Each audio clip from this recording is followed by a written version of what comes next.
नमस्कार, शिल्पाच गावरान तडकामध्ये आपल्या सर्वांचं स्वागत आहे। आज कोजागिरी पौर्णिमा, त्यानिमित्त आज आपण पाहणार आहोत स्पेशल मसाला दूध कसं बनवायचं ते। त्यासाठी लागणारे साहित्य बघूयात। साखर, काजू, बदाम, पिस्ता, इलायची, केशर, चारोळे, एक जायफळ आणि एक चांदीचं नाणं।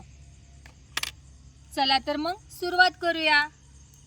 चला तर आता आपलं पातेलं गरम झालेलं आहे, त्यामध्ये आपण बदाम, पिस्ता आणि काजू भाजून घेणार आहोत।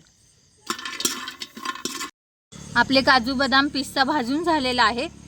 आता आपण हे मिक्सर मधनं बारीक करून घेऊयात। आता आपलं वाटण तयार झालेलं आहे। अशा प्रकारे ओबडधोबड थोडंसं काढायचं, म्हणजे ते दाताखाली आलं तर थोडंसं छान लागतं। आता आपण थोडीशी साखर टाकणार आहोत आणि त्यामध्ये थोडी इलायची टाकून मिक्सर मधनं बारीक करणार आहोत। दुधामध्ये एक चांदीचं नाणं देखील टाकणार आहोत।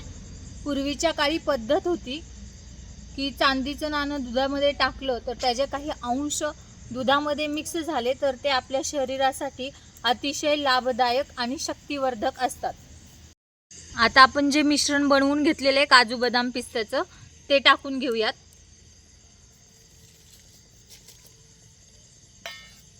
त्याचबरोबर आपण दुधामध्ये थोडंसं केशर मिक्स करून ठेवलेलं होतं, त्याचा कलर उतरण्यासाठी।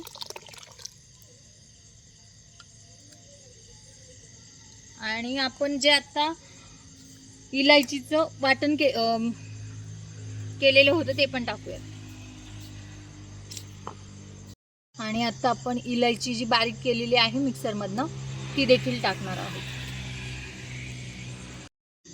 आता आपण यामध्ये चारोळी टाकणार आहोत आणि त्यानंतर आपण आपलं ते जायफळ आहे ते खिसून काढणार आहोत।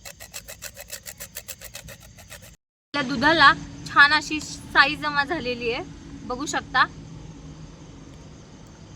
सुंदर अशी साई तयार झालेली आहे। त्यामध्ये आपण साखर टाकणार आहोत। त्यानंतर आपण आता आपण जे काजू आणि बदामचे बारीक बारीक तुकडे कापून घेतलेले आहेत ते सुद्धा आपण त्यात वरनं थोडेसे टाकणार आहोत।